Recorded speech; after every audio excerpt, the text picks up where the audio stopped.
Assalamualaikum warahmatullahi wabarakatuh. Alhamdulillah wassalatu wassalamu ala Rasulillah wa ala alihi wa sahbihi wa mawalah, amma ba'd. Faqala Allah Ta'ala fi kitabihil karim, ya ayyuhalladzina amanu kutiba alaikumus siyam kama kutiba alal ladzina min qablikum la'allakum tattaqun. Saudara-saudaraku, kaum muslimin dan muslimat dimanapun berada, kita bersyukur kepada Allah diberikan kesehatan, kesempatan sehingga dapat melaksanakan ibadah kepada Allah Subhanahu wa Ta'ala, khususnya pada saat ini ibadah puasa di bulan Ramadan. Salawat dan salam kita haturkan kepada Nabi kita Muhammad sallallahu alaihi wasallam.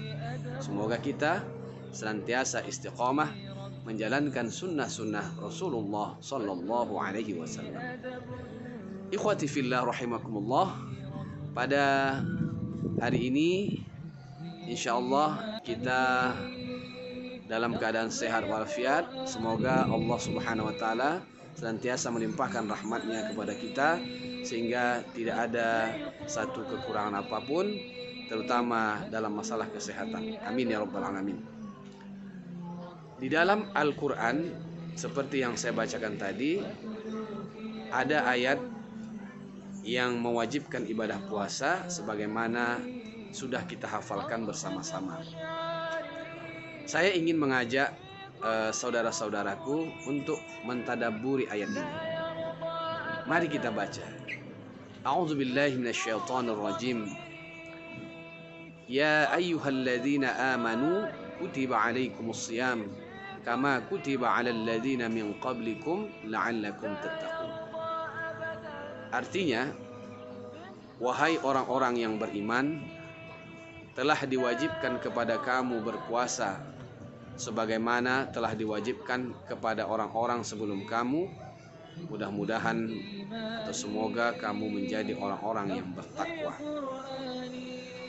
Ayat ini walaupun secara zahir kita melihat bahwa kandungannya adalah mewajibkan ibadah puasa di bulan Ramadan, akan tetapi kalau kita ingin mentadabburi, maka di sana akan terlihat gambaran Islam secara utuh, gambaran agama Islam secara utuh. Kita tahu bahwa agama Islam memiliki 3 pilar utama. Pertama iman, kedua Islam, dan ketiga ihsan. Ketika Allah Subhanahu wa Ta'ala memulai ayat ini dengan kalimat ya ayyuhalladzina amanu, maka di sana kita dapat mengambil satu pilar agama, yaitu iman. Iman merupakan dasar, landasan atau fondasi di mana Islam ini ditegakkan. Tanpa keimanan, apapun yang kita lakukan tidak akan bernilai, walaupun itu secara zahir gerakannya adalah ibadah. Seperti misalkan ada orang melaksanakan puasa tapi tidak didasari keimanan, maka puasanya tidak akan diterima oleh Allah Subhanahu wa Ta'ala. Atau dia melaksanakan ibadah solat tetapi dia bukan orang yang beriman, maka solatnya akan ditolak oleh Allah Subhanahu wa Ta'ala. Jadi apapun ibadah, aktivitas yang kita lakukan tanpa didasari keimanan, maka tidak akan ada artinya di sisi Allah Subhanahu wa Ta'ala. Kemudian ketika Allah Subhanahu wa Ta'ala mengatakan kutiba alaikumus shiyam, telah diwajibkan kepada kamu puasa, kama kutiba alal ladzina min qablikum, sebagaimana telah diwajibkan kepada orang-orang sebelum kamu. Ini adalah bentuk syariat, atau lebih kita kenal dalam konteks rukun agama tadi, yaitu Islam. Jadi pilar kedua dari agama adalah Islam. Nah, kenapa di sini dikatakan kutiba alaikumusiyam, menggambarkan nilai keislaman? Karena puasa adalah salah satu daripada rukun Islam yang 5. Jadi puasa disebutkan di sini seakan-akan mewakili atau menggambarkan satu di antara rukun-rukun Islam yang ada. Kemudian ihsan. Ihsan dalam pengertiannya dikatakan anta'budallaha ka'annaka tarahu fa in lam takun tarahu fa innahu yaraka. Sembahlah Allah seakan-akan engkau melihatnya. Apabila engkau tidak melihatnya, melihat Allah, maka sesungguhnya Allah pasti melihatmu.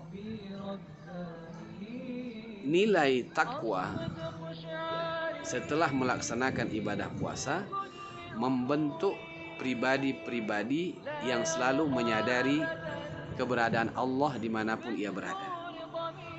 Maka ini sesuai dengan hadis yang disebutkan oleh Rasulullah, ittaqillaha haitsuma kunta. Bertakwalah engkau kepada Allah dimanapun engkau berada.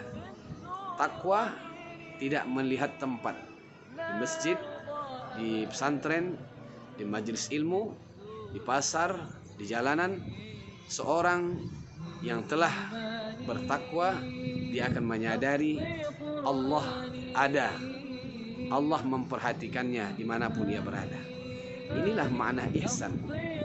Artinya ketika seseorang menyadari dirinya senantiasa dilihat oleh Allah Subhanahu wa taala, maka dia tidak akan mampu untuk melakukan dosa dan kemaksiatan.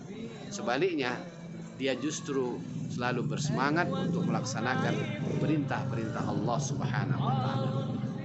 Saudara-saudaraku yang dimuliakan Allah Subhanahu wa taala. Jadi, 3 hal ini, iman, Islam, ihsan, merupakan rukun agama yang menjadi hal penting yang harus ada dalam diri seseorang. Ketika seseorang beriman, maka tentu dia akan meyakini bahwa semua perintah Allah Subhanahu wa taala adalah hal yang mesti dia lakukan. Ketika dia melakukan perintah Allah itu, di sana dia sudah melaksanakan rukun Islam, yaitu seperti salat, puasa, haji, zakat dan sebagainya. Ketika itu semua sudah dilakukan, maka dia menyadari bahwa dalam setiap perbuatannya itu dia akan diawasi oleh Allah Subhanahu wa taala. Inilah makna ihsan. Kemudian kalau kita tadabburi lagi, nah, ketiga potongan dari ayat ini juga menggambarkan keberadaan kita, ya, keberadaan kita sebelum Ramadan, kemudian sedang berada di bulan Ramadan, dan ketika sudah selesai menjalankan ibadah puasa di bulan Ramadan. Ya ayyuhalladzina amanu tadi itu adalah panggilan Allah kepada orang-orang yang dicintainya, yaitu orang-orang yang beriman. Biasanya sebuah panggilan itu disampaikan sebelum terjadinya perintah, sebelum seseorang itu melakukan perintah. Misalkan seorang ayah menyuruh anaknya, tolong ambilkan gelas misalnya. Wahai fulan, misalnya anaknya Ahmad, ya Ahmad, tolong ambilkan gelas. Nah, panggilan itu disampaikan sebelum si Ahmad mengambil gelas. Sama seperti puasa tadi, sebelum kita masuk kepada bulan Ramadan melaksanakan ibadah puasa, kita dipanggil oleh Allah Subhanahu wa taala. Kita disuruh oleh Allah Subhanahu wa taala, wahai orang-orang yang beriman, diwajibkan kepada kamu puasa. Jadi iman ini adalah landasan. Sebelum masuk ke dalam bulan Ramadan, kita sudah mantap keimanan kita untuk melaksanakan ibadah kepada Allah. Nah, kutiba alaikumusiyam ini adalah dalam proses melaksanakan ibadah. Itu ketika kita berada di bulan Ramadan. Di bulan Ramadan ini kita melaksanakan puasa dengan segala syariat yang sudah ditentukan, rukunnya, kemudian syarat-syaratnya, kemudian hal yang membatalkan dan hal yang makruh, itu semua sudah diatur di dalam syariat Islam. Nah, ketika sebulan penuh kita sudah melaksanakan ibadah puasa, maka kita akan melihat hasilnya. Kapan itu? Ketika Ramadan berakhir. Itu makna la'allakum tattaqun. Ya, kita sering mengartikan la'alla ini mudah-mudahan atau semoga. Padahal kalau kita melihat di dalam bahasa Arab, la'alla ini ketika diucapkan oleh Allah itu pasti. Tidak ada istilahnya kalau Allah mengatakan la'alla itu berarti harapan, ya, atau litaraji. Maka la'alla yang diucapkan atau difirmankan oleh Allah Subhanahu wa taala itu artinya pasti. La'allakum tattaqun, kamu pasti menjadi orang yang bertakwa. Karena la'alla, ya, ketika Allah mengatakan itu litahqiq, betul-betul terjadi. Sedangkan antara kita manusia, la'alla bermakna litaraji, sebuah pengharapan. La'allaka najihum fil imtihan, mudah-mudahan engkau lulus dalam ujian. Jadi mudah-mudahan ini sesuatu yang tidak pasti. Tapi bagi Allah tidak ada yang tidak pasti. Nah, bagaimana kita mengatakan seseorang yang berpuasa di bulan Ramadan itu dia pasti bertakwa? Karena tadi sudah dikatakan di awal, orang yang memasuki bulan Ramadan dia sudah memiliki dasar yang sangat kuat, itulah fondasi keimanan. Maka ketika dia masuk ke bulan Ramadan, dia sudah siap dengan segala ujian dan rintangan. Nah, ketika dia menjalankan puasa itu dengan benar, maka otomatis dia akan menjadi orang-orang yang bertakwa. Bertakwa artinya adalah al-imtithalu bil awamir wajtinabun nawahi, yang melaksanakan seluruh perintah Allah dan meninggalkan semua larangan Allah. Jadi orang-orang yang benar-benar berpuasa dilandasi keimanan yang kuat, kemudian dia melaksanakan puasa itu sesuai dengan apa yang sudah ditentukan oleh syariat, maka dia akan keluar meninggalkan Ramadan, atau ketika Ramadan meninggalkannya, dia otomatis menjadi orang-orang yang bertakwa. Mudah-mudahan tadabbur singkat ini memberikan ilmu, memberikan hal yang bermanfaat bagi kita semua. Semoga Allah Subhanahu wa taala senantiasa menjadikan kita menjadi orang-orang yang bermanfaat bagi orang lain. Demikian, wassalamualaikum warahmatullahi wabarakatuh.